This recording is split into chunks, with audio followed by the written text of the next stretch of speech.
I would have to say that that was very much what I expected in terms of a jittery, shaky beginning with 4 guys on the court that are playing their first Division I college basketball game when we started the game. I thought that our defense dug in really kind of after Shamil's dunk there in the first half. And even when we went through bad stretches on offense, our defense just kept playing and kept playing, which was really encouraging to see. I thought Slippery Rock really did some nice things. They're well put together, and they certainly have some weapons, and probably the most disappointing thing was the offensive rebounding, or their offensive rebounding in the second half. But from a defensive standpoint, that was about the only blemish. Well, we fouled some jump shooters in the first half, but again, I would attribute that to nerves, which I kind of excuse because, again, these guys are out there. I mean, you have no idea how excited they were. And so it was good to play this game. It was good that when they got it down to 4, we responded, had a great possession offensively, and got a layup and a foul. And that's a good sign because there was there wasn't any panic or desperation on our part. So that was good. And again, we had some guys with some really good moments. I was very pleased with how well we got to the foul line and how well we converted at the foul line. And that we're not a team that's going to score a ton of points with our back to the basket. We don't have a lot of guys to throw it in there to just score over the top of people. And we have some other ways to try to get baskets, and we were able to get some of those late with cutting and moving and screening.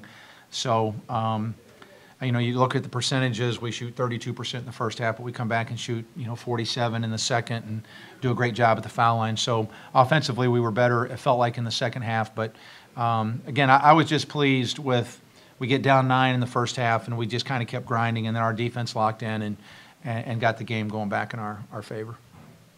You used 11 guys, everyone who was healthy and eligible. I guess, did you kind of just want to give everyone a chance and let them kind of get their feet wet? Yeah, I wanted to put some guys out there and see what we got and see what we have, and I wanted as many guys as possible. I think there was only one available guy actually on the bench.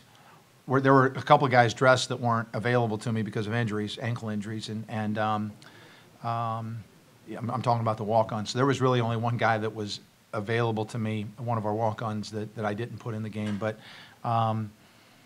yeah, I wanted to get everybody an opportunity, and again, if you would have told me that our best player was going to have 5 points and no rebounds and play 21 minutes because of foul problems, and I would have been very, very concerned about the outcome. And we were able to overcome. Ryan's been fantastic in practice, and we were able to overcome a game where he saddled with fouls, and Kenna fouls out in 16 minutes, and so Shamil stepped in and really did a nice job. So, again, it was a nice opportunity.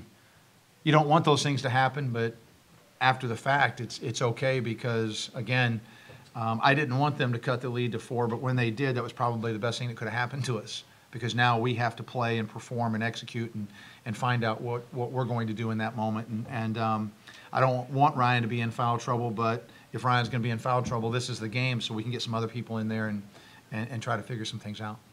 It's the big thing that you felt like the biggest issue with Ryan out is rebounding? No, the biggest issue is everything. It's offense, defense, and rebounding, and everything in between. He's, key to what we do on both ends. Probably our best post defender. our best guy in ball screen, pick and roll defense, and he shoots the ball, he passes it, he rebounds it. I mean, Ryan's our best player, and so, but again, he got saddled there early and never was able to kind of get in the flow. But he's the last guy I'm worried about. I mean, he's the last guy I'm worried about. So the other guy stepped in and did a nice job, and that was good to see. Kevin, can you talk a little bit about how you got Jared Wilson framed to come to Pitt and some of the recruiting? Yeah, I basically got Jared Wilson framed, I would say, in about one phone call. Got on the phone with him, and we hit it off. I started telling stories of I played 1 year of junior college basketball, and our team had made it to the Hutch, the national tournament in Hutchinson, Kansas, and his team had made it there, and so we just started exchanging, JUCO stories and riding in vans and eating McDonald's and all the things you do when you're a junior college player, and we just hit it off real well. And he's from Hartford, and he, I think, had a preference to be back, sort of in this region, and it was one of those things. It was almost over after that. I mean, we're very close to it, as close to it being over as it can be after one telephone call. I mean, we certainly still did some recruiting of him, and went down to see him in the fall, and had he and I still laugh about it, had a very, very pointed conversation. Told him he had some JUCO habits that needed to be broken, and I'm not sure that he was going to want to listen to me help him break them. So he needed to really consider that, and he said, "No, Coach, that's what I need. I need to be coached hard. I need you to help me." And I kept saying, "Jared, you realize what you're signing up for here, right?" And I said, because if I see this, for instance, which I had seen, I said, you're not going to like me very much. He said, "Well, I might not like you at the time, but I'll like you later because that's what I need." And he just kept coming back with, "But that, Coach, that's what I need. That's what I need." And he's been fantastic. I mean, you get on him. He missed a box out. I took him out of the game. He came over and sat down and encouraged his teammates and knew why he had been taken out. Didn't complain. Jared is a team guy, and we're happy we have him. He's well liked by his teammates, and obviously he's a good player. What are some of those JUCO habits you saw? Oh, I don't want to get personal. Just some things from a focus and concentration and a discipline standpoint that probably need to be tightened up. And we're not to the finish line yet, that's for sure. But he's doing a great job, and he loves to be coached, and he loves his teammates, and he plays hard for them, and I'm a fan. I'm not a fan because he scored 24 today or whatever it was. I'm a fan because we actually showed this in one day in practice. Somebody takes a charge. Jared happened to be on the sidelines, what wasn't in that particular play, and he's the one that runs on the court and gets to the kid fastest to pick him up. And nobody, I mean, he's not trying to win brownie points. That's just what's in his heart. And so I'm a fan. I'm a fan of people that are team oriented and that want to be coached. And he, like a lot of, well, pretty much like all of them, are that way. Kevin, what do you think of the way Marcus Carr kind of handled his first true outing in terms of running the offense, staying engaged, both ends of the floor? Marcus is a good player. Yeah. He's a mature guy, and every once in a while he outsmarts me, and like I wanted to run a play, and he started to run it to one side, and I told him to go to the other side, and he kind of looked at me like, "Coach, if I run it to this side, Jared's going to be the one coming off this double screen over here on the other side." And I said, "Get to the other side." Then we ran the play, and I should have listened to him. I should have let him do what he wanted. And he's tough. He's smart. He's mature. He's the youngest kid on the team. He's mature, really mature, and he's a good, solid player. I thought he played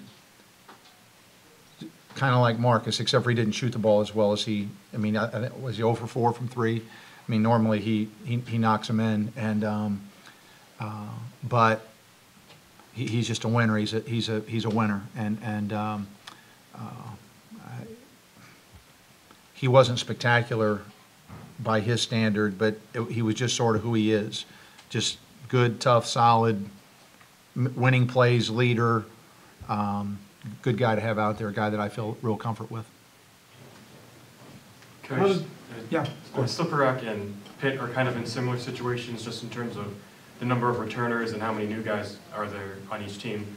How far does a game like this go, you know, with them just learning to play together and building a camaraderie? Well, I can't speak for Kevin, so I can't sit here and say what he thinks about the way his team played.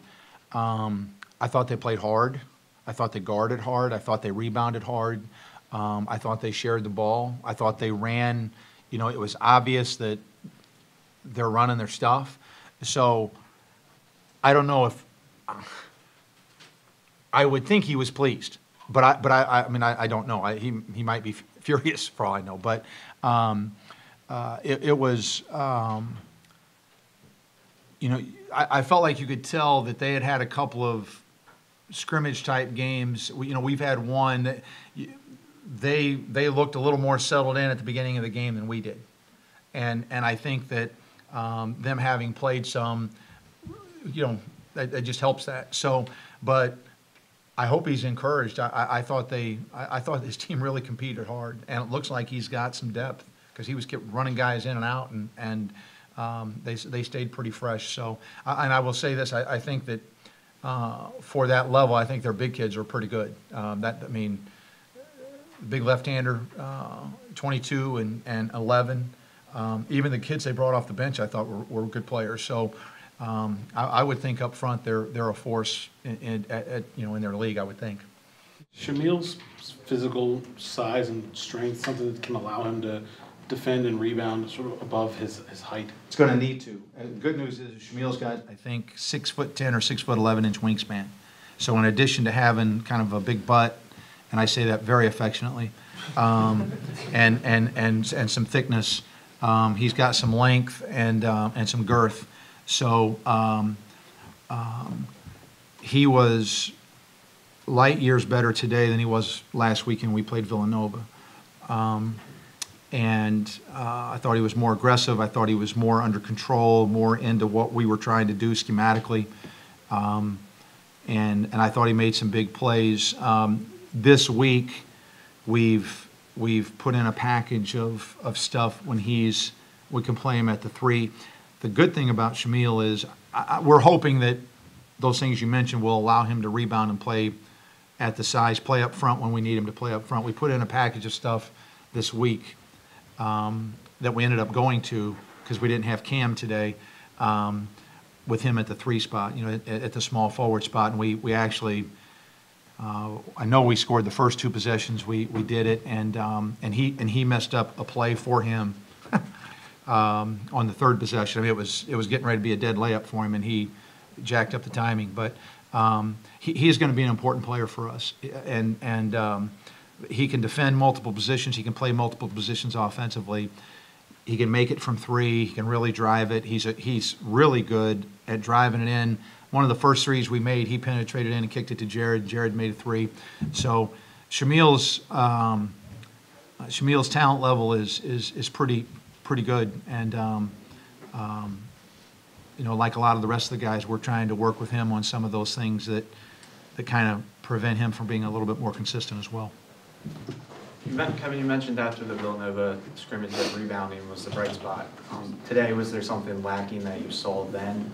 What was kind of the root of the issue? You know, I think that we were doing such a good job of defending their first shot that I can only imagine that on their sideline they said, hey, listen, the only chance we're going to have is if we go get us a bunch of extra possessions.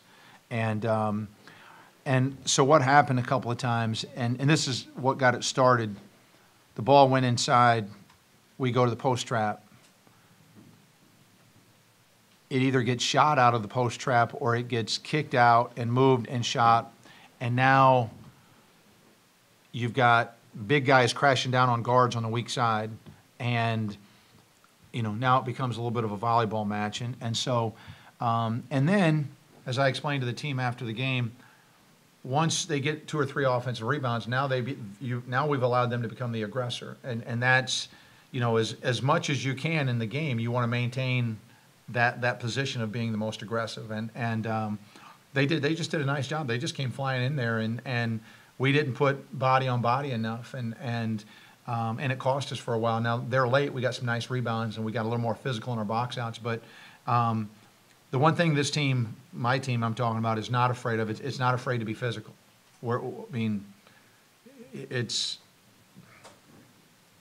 It's crazy and wonderful sometimes to see some of the collisions we have in practice. I mean, it's unbelievable because we've got 2 or 3 guys that are going no matter what. Kenna is going, or Kenna is going to hit you. He just going to. Sampson is going to offensive rebound every time the shot goes up. So we have these wild, crazy collisions in practice, and it's just awesome. And so, Ryan's not afraid to bump somebody. Shamil will bump somebody. Jared will hit somebody. I mean, these guys are not afraid to be physical, and so it was good. It was good that Slippery Rock did what they did on the boards. That's a great lesson for us, and we'll watch the film and we'll learn from it, and it'll make us better.